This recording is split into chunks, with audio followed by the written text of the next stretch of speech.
that? Okay, there we go. What is going on with your hair, I Kimothy? know, it's like, it's, who knows? It's just, it's just another day. I took one from a page from your book, and I decided to come out here on my porch. I'm going to include a picture of my setup because it's redonkulous. Just to be out here in nature. I got my Yeah. blanket and I got the dog, so be wary because what he'll bark and jump, and I don't know. I don't know. It's all crazy today. So I decided to come out here because I just needed some nice air in my life. It's so I lovely. like it. I like it. And it's election day in Canada, so it's a very important day as we all get to embrace our democratic right to vote. And it's beautiful and warm for the first time since I've been back in Canada, which I'm very excited about. And I am in a friend's gazebo here with this beautiful view because my home address is actually in Embrun, Ontario. So this is the first time that I'm voting outside of Ottawa, in the neighboring area. So I'm really excited about that. But I'm wearing shorts. I'm not going to show you because nobody needs to see that business, but I have shorts on. So first You've time got since, shorts on, and I've got a blanket on. yeah. I'm always cold. Yeah, well, don't forget I'm in full-blown menopause, so just wait for it because you're going to be warm all the time. I don't know if I'm gonna like that change. I don't know. Yeah. Yeah. Speaking of first, Sigmund went for Yeah. his first dog walk today with his new knee. It's been Awesome. 3 weeks, and he was a champ. He did it. He did it all around. He was pooped, but he did it. Good. I can't wait to see you again because this guy Frederick. miss, misses his BFF. But yeah, we're with 100-pound dog here who's the cheering section for our podcast today. So Leia is our guest dog here. So yeah, we're Wonderful, good. wonderful. So we have a guest today. We decided to change up our format a Oh, you're little bit. And so we have our guest today, which we're going to introduce. I think that, though, before we do Kimothy, I think that it might be a bit of a heavy conversation. The topic's pretty heavy. And you and I both have had experience with others and all sorts of different things in our families and different people like that. So I think that's going to be a bit of a heavier topic. So we'll try to do as we do and use a little bit of humor, lighten the mood a little bit. Do you want to do a little bit of a intro for Andrea? We'll bring her on in a minute, but maybe we should tell the folks what we're going to talk about today. Yeah. And Andrea Douglas, I have to say, like, I know you're saying it's going to be heavy because she has dealt with a lot, but one of the funniest people that I've ever met, and we met through the swimming community. And I'm not gonna jump to her story, but what I can tell you is somebody that turned a extremely difficult diagnosis into a success story, but in a like ridiculously fun way. And this is kind of who she is, she just did this event that I'll let her tell you about, but it was just like, if you're gonna raise money for this particular cause, oh my gosh, she did it in hilarious fashion. But I wanted all of you to meet her because not only is she helping others now, which she's going to tell us about, but the way that she dealt with adversity is really inspirational. Like really, really cool. Wonderful. Okay. I'm looking forward to that. Let's bring her in and we'll Okay. get started. Welcome, Andrea. We're really happy. Andrea. Andrea, that's great. That's what I said, right? I'm not Yes, calling. yeah, you did a great Okay. job, Amy. Whoa. Practicing, right? I don't want to get people's names wrong and they'll end up calling me something weird. And then, we go down this whole track. And Andrea, what you missed is because we were doing the introduction before you came on cameras, we were saying all kinds of wonderful things about you and how I met you. And so, welcome to the Inner Shift podcast, first of all. Thank you. Great to be here. What I was saying about you is that, and I didn't give away the story, but I said I haven't met very many people who have turned a negative into a positive the way that you have. And for everybody's background, we met through the swimming community and through our friend Andrea, who was is your coach, was my coach when I was still swimming, and your story has always resonated with me, and I know what you do in the community, and I don't want to steal your thunder, but you're on this show, and thank you for being here because you are not only a survivor, but you are a thriver. So, do you mind explaining for us what the hell I'm talking about? Oh, sure. How much time do we have? We have an hour. Oh, okay. Well, I was born March 16th. No. Okay, so we have to rewind to 2014. That spring, I was actually getting changed to go swimming when I noticed a lump. And I didn't freak out too much, honestly, but I did call my doctor and he saw me and he said, well, just to be on the safe side, we'll send you for a mammogram and an ultrasound. And so off I went and did that about a week later. I did recall at the time that my mom had had a cyst on her breast when she was older, but I just had decided, I'm in great shape. I can ride 70 kilometers at a time on my bike. I can do all these things. I can't possibly have cancer. I'm healthy. So I really believed it was nothing until that fateful day when I did go to the mammogram clinic. And, it's funny how sometimes you're sitting there and there's like signs all around you that this might be something. And I remember looking at the posters that they have up in the change room, talking about checking your breasts and about all these things to do with breast cancer. And it sort of started to hit me that this might actually be something. And then when the ultrasound technician was definitely probing more carefully in one area, that again, to me, meant it was something. And so another week or so went by, I think it was, and I didn't hear back from my doctor. So on a Monday morning, I remember I just showed up at his office because I couldn't get through on the phone. And I sat in the waiting room and I saw him poke his head out through the door to get his next patient. And he saw me and I just saw his face drop. And I knew that was, I just knew from his expression, seeing me, that was what it was. So that was that. Yeah. He, of course, being a family doctor, wasn't able to give me a ton of information other than the fact that I had breast cancer. And, he certainly said for sure radiation would be part of my treatment, but he didn't know, how extensive whatever it was and what other treatment might be involved. So I got out of the office and I called my husband and, then I just like kind of half screamed, half cried into the phone, I have cancer. And my husband, bless his heart, he worked out at Blair Road for Telesat at the time, and he usually rode his bike to work. So he'd ridden his bike to work that morning, and he got off the phone with me, and he was of two mixed minds.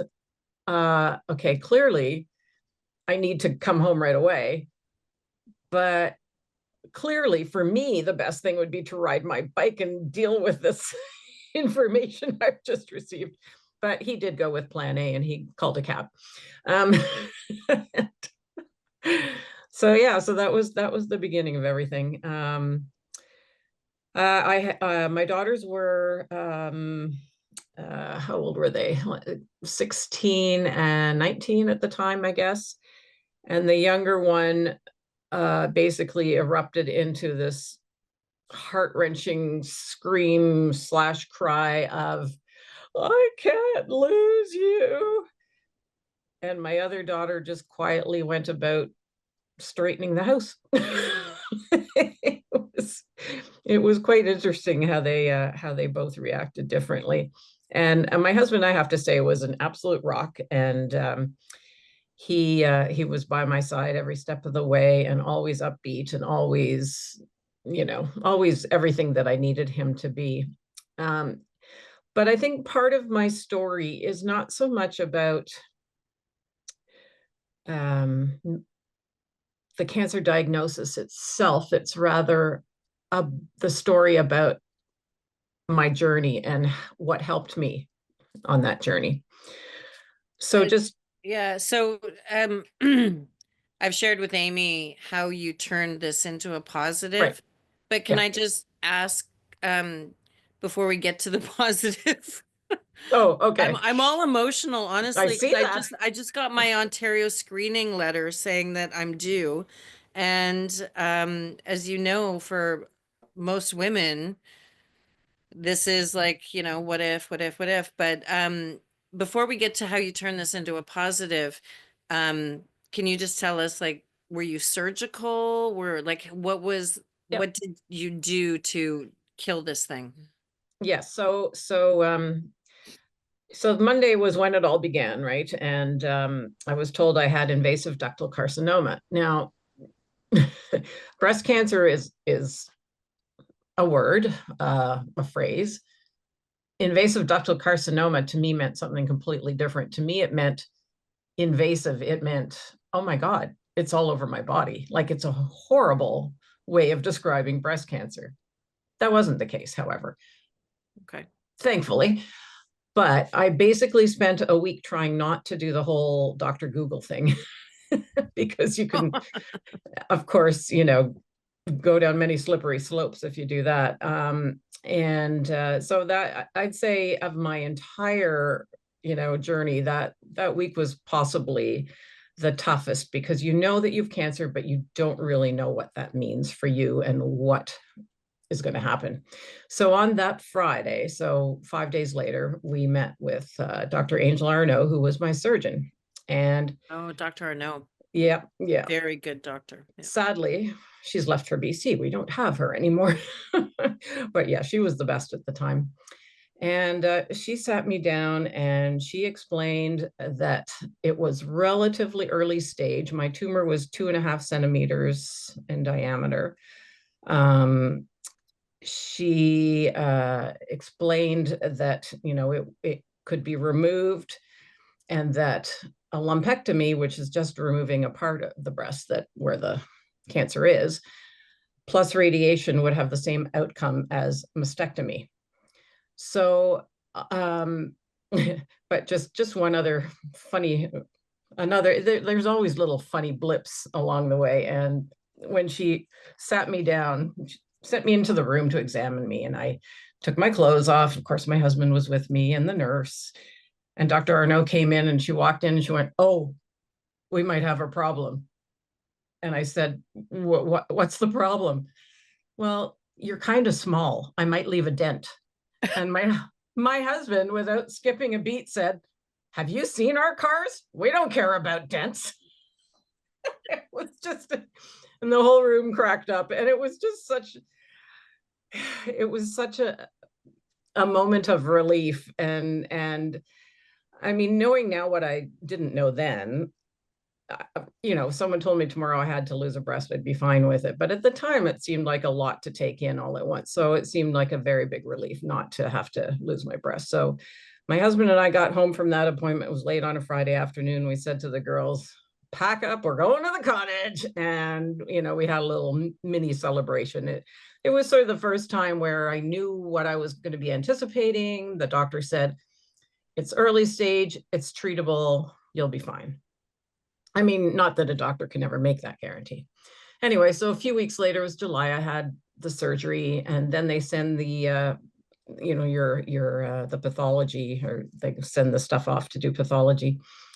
And the amazing news was that they had taken 9 lymph nodes out, and there were no lymph nodes involved. And they had also got clear margins on the tumor itself. So in theory, no cancer was left. However, because it was testing on the higher side of aggressive than they would have liked, they did advise me to do chemo. So I had 4 rounds of chemo, and then I had 21 radiation treatments.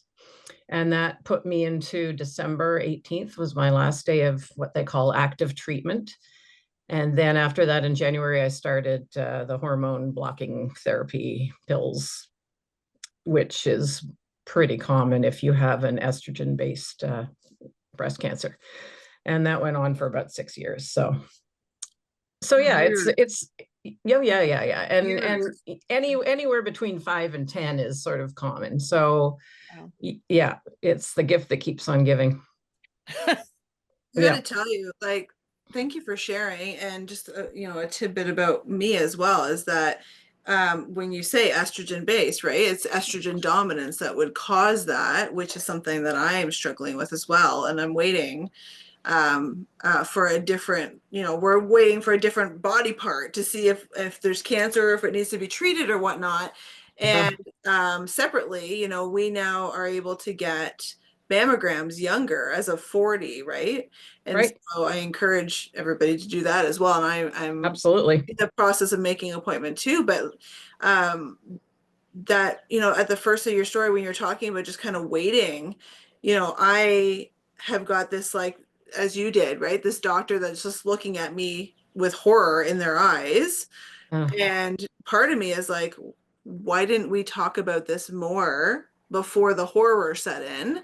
And Right. also, the next appointment I have, right, with all different types of ultrasounds and stuff, because it's uterine, ultrasounds and stuff to see what's going on, because I have estrogen dominance, which I've been telling the medical system forever. And I'm sure that, like, I'm not sure if you knew that you had that as well, but I've talked to other people since. And the next appointment I can get in with this doctor is 2 months away from when I found out the first part of it.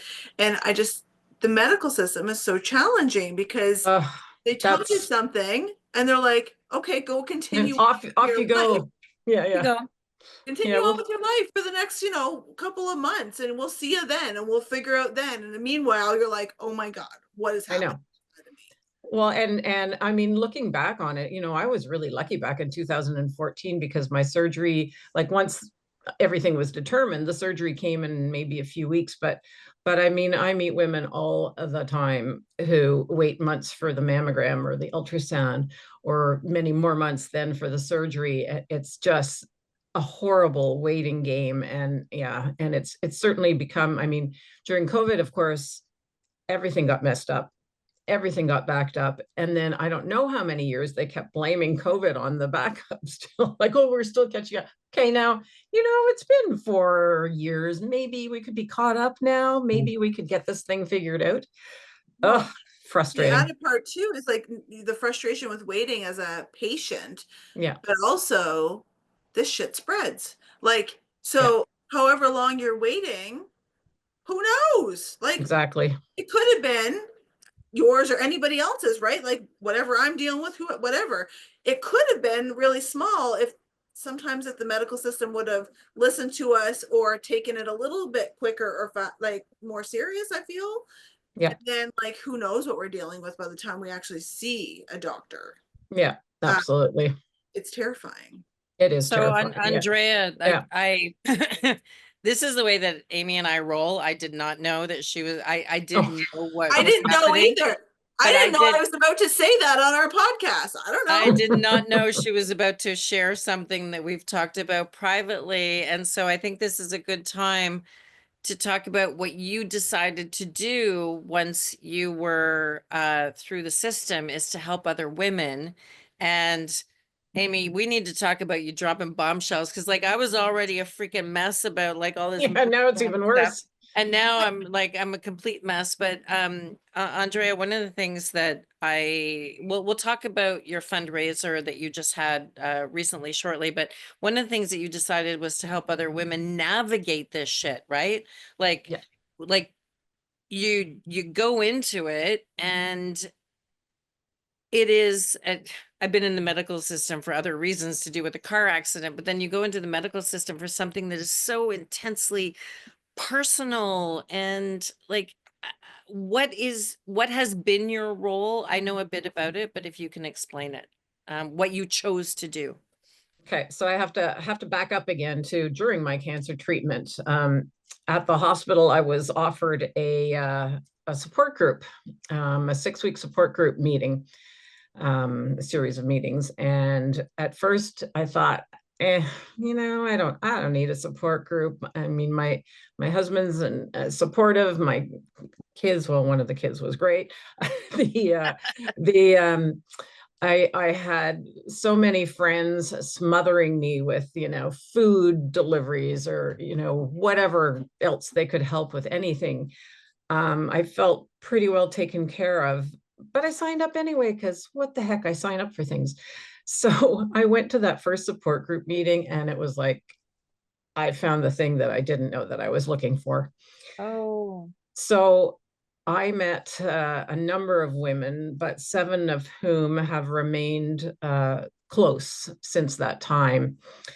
And it was run by a social worker at the hospital, but it wasn't long before the 7 of us, in particular, the 8 of us, had kind of hijacked her agenda, and we would just talk about whatever it was that was troubling us. And sometimes, one of us would arrive in tears, and by the time we left, we were laughing. Like it was just so cathartic. And to me, it was this revelation that it doesn't really matter how many loved ones you have around you, because there's nothing like being with other people who are walking in your footsteps to make you feel like you aren't alone.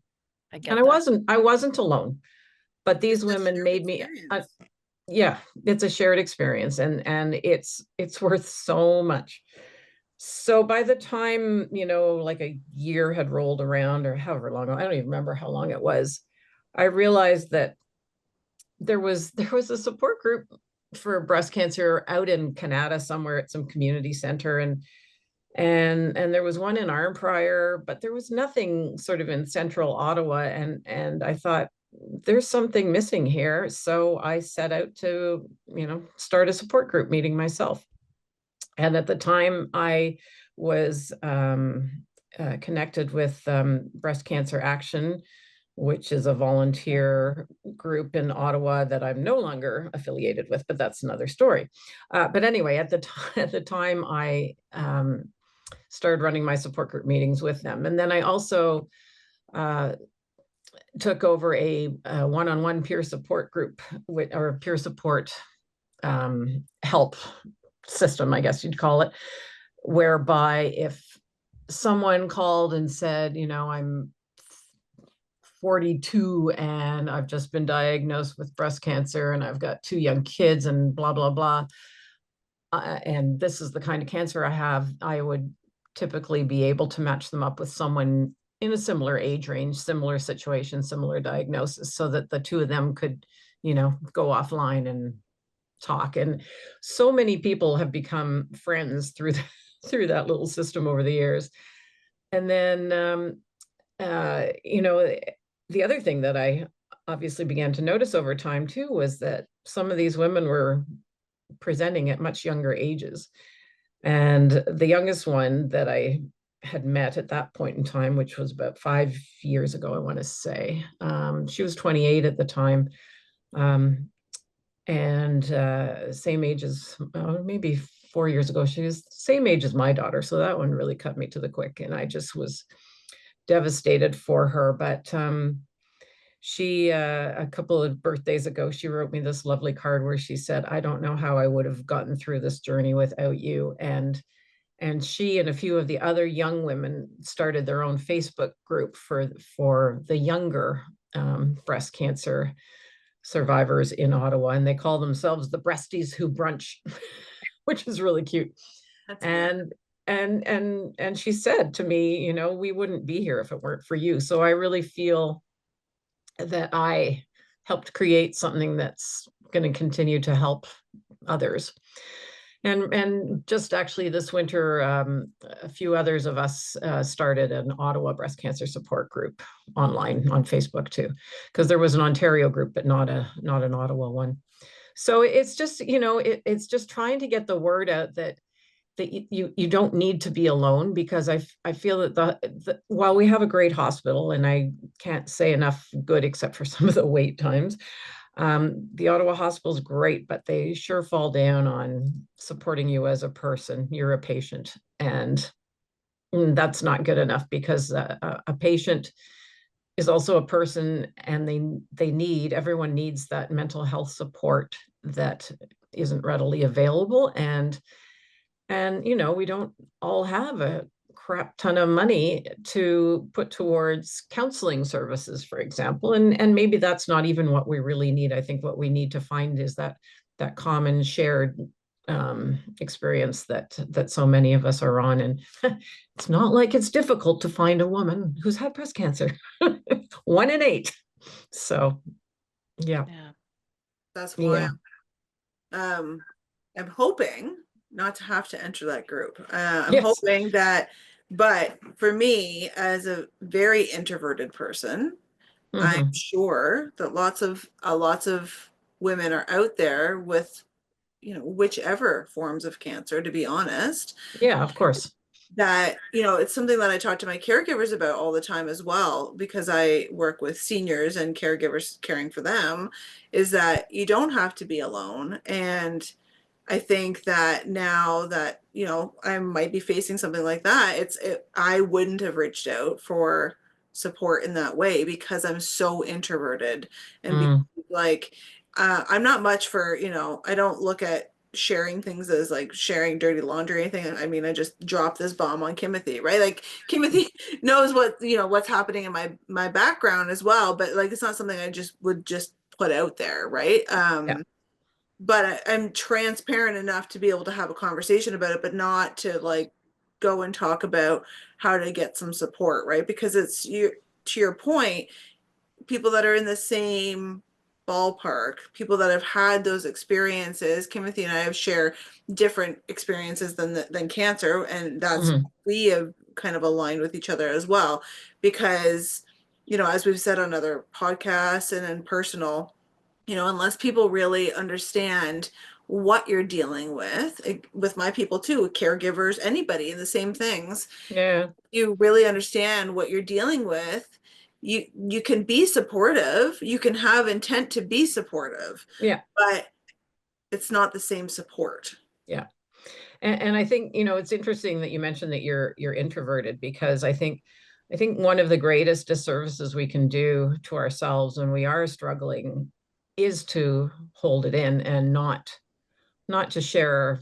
It doesn't have to, you don't have to shout it from the mountaintop, but I feel like if your friends are your friends, they want to know, and they want to share, and they want to have that shared with them, and they want to help. And again, without putting yourself out there a little bit and coming clean with what's going on, you can't experience that. And so I think that's a really important thing to keep in mind, is and I've met so many people along the way who have actually found the support group the first time, where they've actually sort of like spilled the beans, so to speak, because they want to be mindful of not upsetting their family or their friends, or in some cases there's a thing called cancer ghosting, where your friends sort of draw away from you, which to me is unfathomable. To like, how could anybody do that?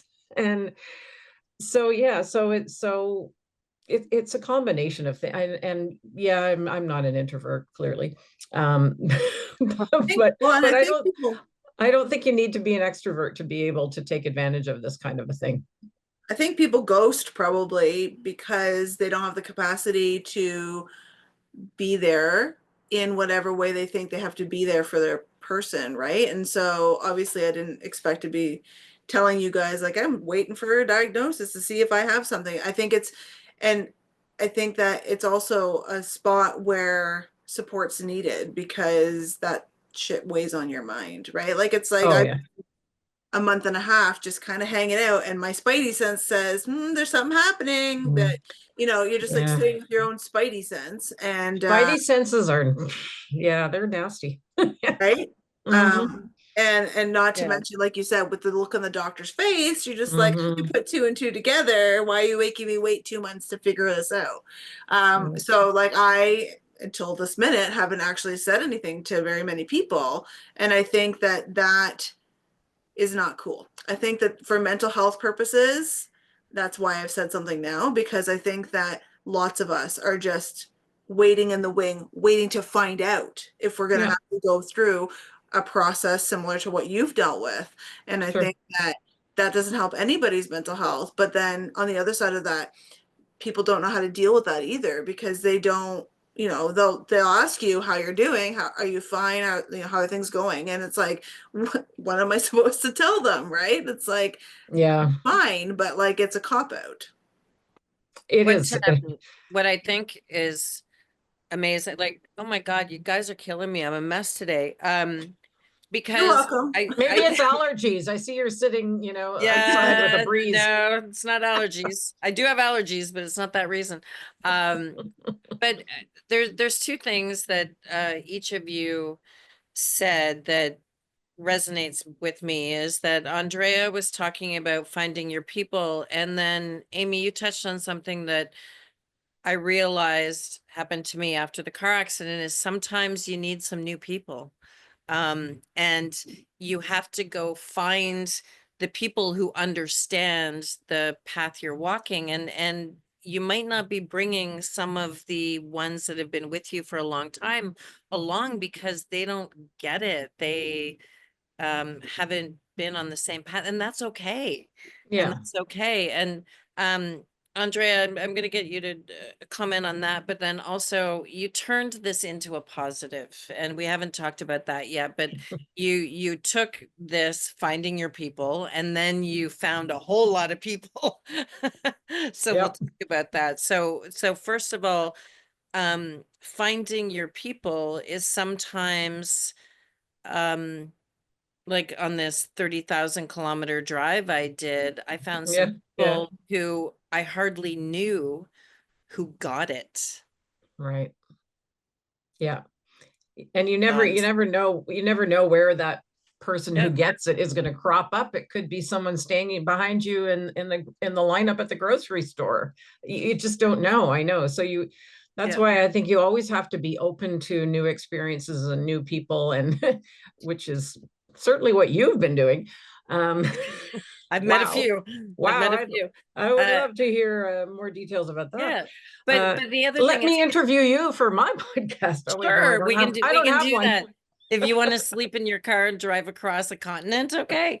Nope. But some of the people who were in your life uh previous to your diagnosis, did they all come with you, or did you have to realize that you needed to course correct because you're seeking what you need, not what all of those people need? Like, I would have to say I'm probably blessed or lucky. I don't know what, because I don't really work like I thought about this before the podcast today, and I can't think of people that I sort of had to dismiss, ditched. or who left me or what. Yeah. And in fact, I think my mantra in life seems to be more new friends. Yay. So I just would collect new ones instead of getting rid of them. I just add.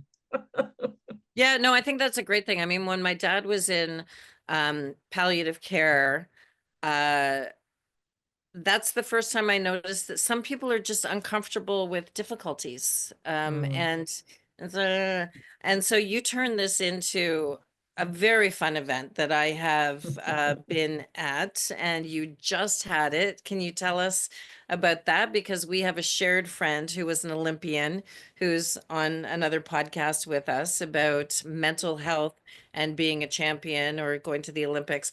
And you did this like really fun thing. Tell us about Yep. it. Yeah, we did a great thing. Yeah, you did. So I started, I'd been swimming masters before, and then I stopped during treatment and everything. And then when I came back to swimming, I started at this whole new club called B Train and met this wonderful coach named Andrea. And needless to say, we clicked in about 3 minutes, and, and she's become a wonderful, wonderful friend. And I consider her one of my favorite people Yeah. on the planet. And she just has this spirit and this personality that is infectious. And I think all the swimmers that came to swim with her sort of felt it. In the early days, our group was quite small that we swam with, and so we all sort of became like this little family. And at one point, I guess I started talking about raising money for the hospital foundation, because I wanted to do something for the breast health center, in terms of supporting them, because they had given me a new lease on life, so I like to say. And they were opening up a new center in, I forget what year it was, 2017, 18. And in talking with some of the other swimmers, it wasn't actually my idea or Andrea's, honestly. It was another swimmer's idea. He said, why don't we start a whole new swim event? And one thing led to another. And after at least a year of meetings, because this fellow loved to hold a meeting like nobody's business, that accomplished almost nothing. Amy would not tolerate that business. She No. would not be tolerating that. Not at all. No. I take my introverted ass out of there. Anyway, after what seemed forever, Olympink was born, and Olympink was was a swim meet for master swimmers, and there's nothing new about that part of it, but we turned it into a fundraiser. So instead of just it being a swim meet, we looked for people to support the swimmers and the cancer survivors. And what we did is, halfway through the meet, we stopped the regular swimming, and we had a breast cancer survivor in each lane, along with an Olympian in each lane. And we had a plastic torch with pink stuff on top of it. And each set of lanes would carry one of these torches and kick to the end of the pool and back. And this was to symbolize, the resilience and the courage and the strength it takes to get through cancer, or the courage, strength, and resilience it takes to become an Olympian. So we saw the symmetry, this idea that we could show that, anyone can climb a mountain, well, mostly anyone. And it just was an amazing event. And interestingly, the very first year that we ran it, during the survivor swim, I, of course, was swimming with Coach Andrea. And we're kicking away, and all she can think about is winning. So she's screaming in my ear, kick harder, kick harder. And so I'm just blah, blah, blah, kicking away. Not so, all of us that were in the water kicking, doing this ceremonial swim, we called it, had no clue what was going on in the stands. And it was only later that I learned from my husband and from other people watching that, oh my God, there wasn't a dry eye in the house. People found this really touching. And, that first year we only raised $19,000. I think we'd set a goal of 10, and the following year, 44,000. And then after that, 70, only it got canceled right before because of COVID. And we took a few years to come back, ran it in 2023, raised 156,000. And then just a couple of weeks ago, we raised 143 minus $52, I think we're at right now, and this time it's for the Ottawa Cancer Foundation, to support their community hub, which provides all sorts of programming support for all cancer patients. And I can't say enough about this place, because that's where I hold my support group, and I meet women there all the time who say, this place is where I can let my hair down. This place is my safe place. This place is the only place I go where people get it. And it breaks my heart for these people that they don't have other, avenues to go where they can get that kind of support. But also, I am so grateful that they found out about the Cancer Foundation, that they have this community cancer hub, which can help them and support them. And so it was particularly meaningful for me this year. I think we also announced that it was our last meet, and we sure went out on a high, because of course we had Olympian Maggie McNeil there. And her mom was a breast cancer, or is a breast cancer survivor. So she felt particularly invested in this particular cause and agreed to come and participate. And she kept saying it was such an honor to have been asked. And I was like, oh my God, are you kidding me? It's such an honor to meet you. And yeah, we all did little girl crushing things, and it was great. It was fabulous. Congratulations. Yeah. Thank you. Yeah, it was really good. But you Yeah. know, just last week I was talking to one of my friends who was in the stands, and I hadn't seen her before, and she said, "Oh my God, I was sitting there with you, and we were both crying." Really? Okay, cool. Yeah. Yeah. Amy, I've been fortunate enough to be there on the deck when this has been playing out. So it truly is a really emotional experience, because I think what you do, Andrea, that maybe you're not fully appreciating is that you give the women who are still fighting a moment in the sun, and Mm, to show we're all here. You yeah. got this. You got this, right? And like Yeah. it's truly touching to see the Olympians not only swimming with them and supporting them, but to hear the cheering of, Yeah. you know, your community's behind you. Like, we're totally behind you. It's a very, very touching thing. And Yeah. I know that it's a lot of work, and you did a lot of fundraising, and congratulations. Thank you. Yeah. Yeah. Yeah. Well, It was an amazing day. Like I still yeah. think about it, and I just beam and smile. Yeah. Yeah. Well, if that is the last year this year, Yeah. next, Yeah. what are you gonna get up to? Yeah. The million dollar question. I feel like you're a woman that's just not gonna sit still. So No. there must be something. Is there something Well, you know, doing in the pickleball back? takes up a lot of times. Yeah. Maybe one day I'll have grandchildren, you know. Did you want us to send this podcast to your children? I was literally just thinking the same thing. Yeah. Hint, hint. Yeah, Hint, I think hint. they have a pretty good idea.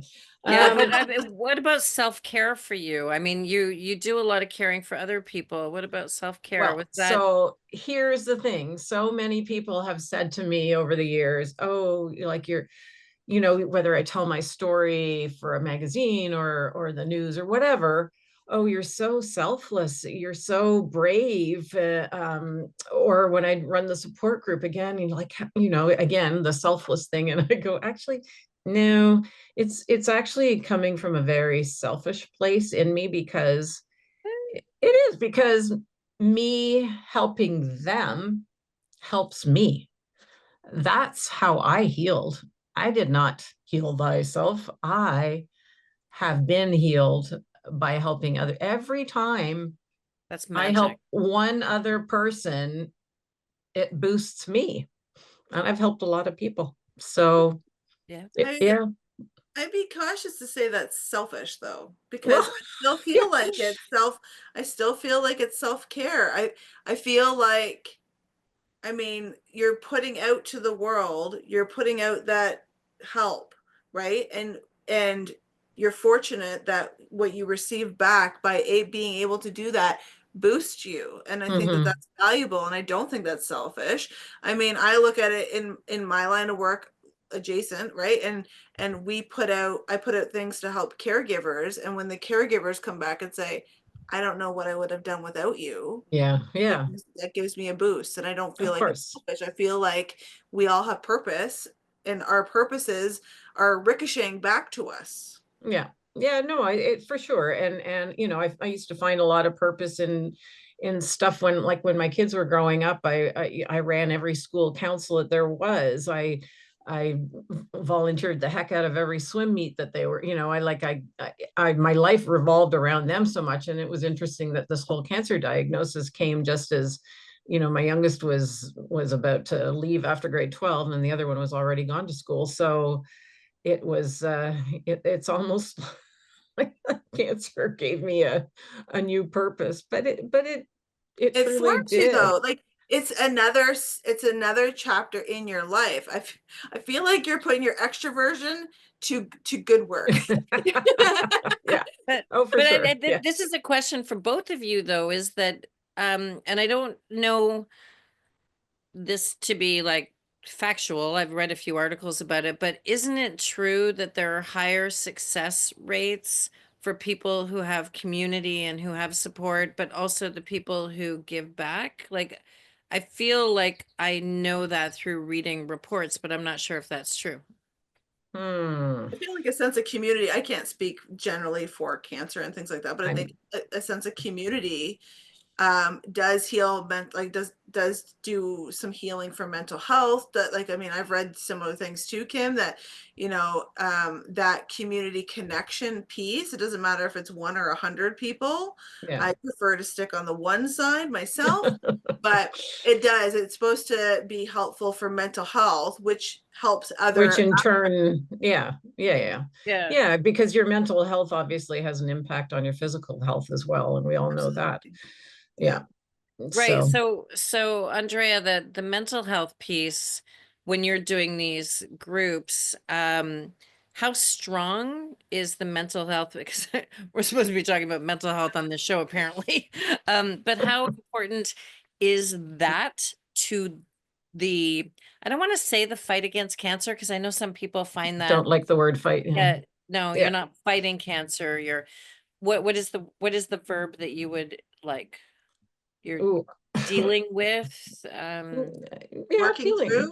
dealing have. with is, yeah, whatever. So Cancer. when you're dealing with cancer, how Yeah. important is the mental health piece to the path ahead? Um, well, I mean, I think, some days it's just so difficult to put one foot in front of the other. Like when on the days that you have chemo, that day you're fine, but you know that by the next day or the day after, it's usually the second day after the treatment, you'll barely be able to haul your ass out of bed. And and don't get me wrong, I for sure was mired in self-pity while I was going through my treatment. I make it sound all airy fairy breezy fun, and no, no, it really wasn't.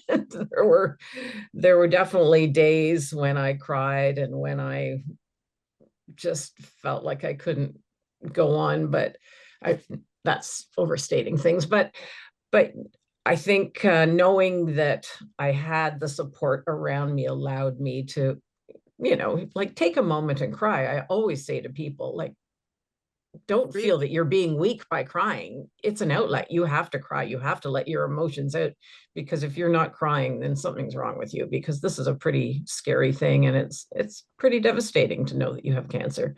And so I think where was I going with that? Oh, it's Oh, we were talking about just the mental health piece. yeah, so that Yeah. just whether it's the support group or your family or friends that you have around you that are there for you, that is important, because it allows you to understand that while you maybe are having a horrible day today and all you can do is cry, you know that it's going to get better because you're not alone. But that's why I worry about those people that are alone and those ones that come to the cancer hub because they have nowhere else to go. And those ones break my heart. They really do. Yeah. So that's it's a huge component, because you can't heal if your heart and your mind can't heal. It's Oh, wow. I want to get that on a t-shirt. Like no, it's like so freaking profound. You can't heal if, yeah, yeah. yeah. Amy, are And you it's okay? Are you Yeah. okay? and Okay. it's Kimothy, with you and your car accident issues and everything else too, like, it's the same with cancer. I often feel like PTSD is a thing, whether it's Something. I mean, that Yeah. term, when we first sort of got to know about PTSD, it was always sort of used in conjunction with veterans returning from war or whatever, right? And now we use it pretty much for all sorts of stuff. And I think with, it's the same thing with cancer. And I do have a few of my cancer buddies from back in the day. They don't talk about it. It is not spoken of. It is, that was then, this is now. It's not part of my life anymore. And so they don't understand how I can revisit, every other day practically, and they don't ever want to talk about it, almost like it's because then it would bring up the PTSD for them, you know, I think that but everybody handles things things so differently. Yeah. Yeah. yeah. I think that some people that are dealing with PTSD, including probably all three of us, like it's different. It's, some people move through and bury it Right. and bury that experience. Right. Um, but it's trauma. And if you bury the trauma, it's going to come out and get you some other way. Yeah.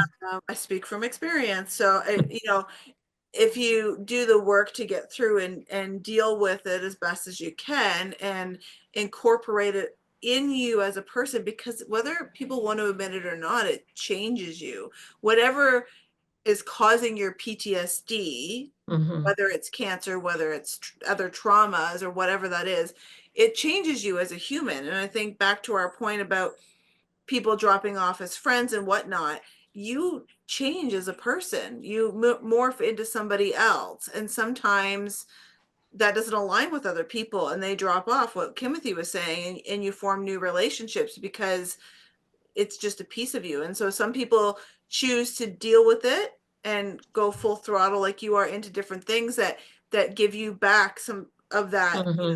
peace and Yeah. whatnot. And other people choose to not deal with it, and hopefully it doesn't bite them sometime. But Yeah.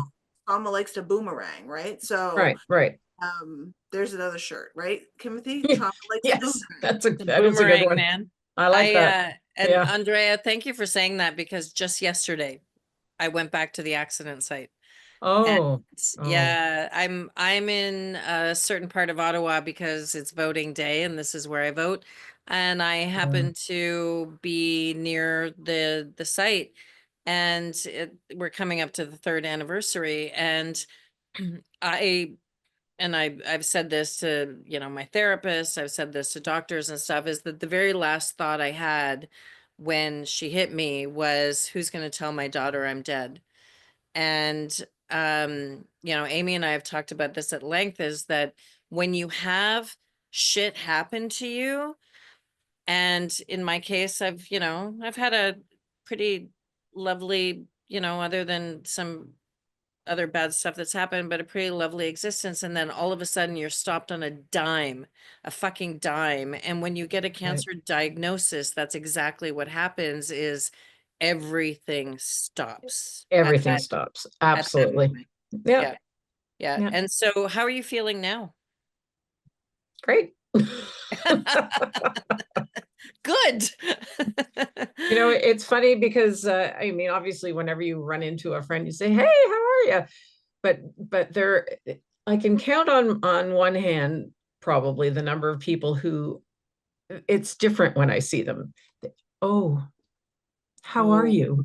oh, I'm yes. like, oh my God, it was 10 years ago. I'm fine. Like, get over it.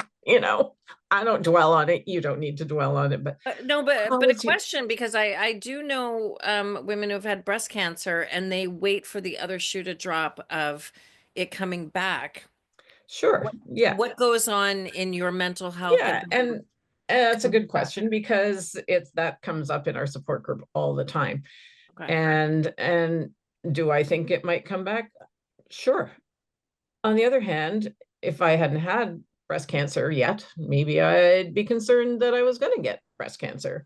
Sure. Like it's sort of like I see oh no, I can't use that analogy. That's a bad one because it involved an accident. So, but uh, no, but Kimothy, what happened to you is possibly the clearest example of why I don't dwell on what if, because like what if I walk out my house and fall off the curb into the path of a Yeah. speeding car? And I don't know what analogy It's you were going to use, but I joke yeah. all the time, like, what if you're hit by a car? Oh, hey. Oh, hey, I know all about that. Yeah, what if Yeah. you're hit by a So car? and sure, if if I don't feel good one day, or if I have a little twinge in my breast or something, I might think, but I don't. Yeah.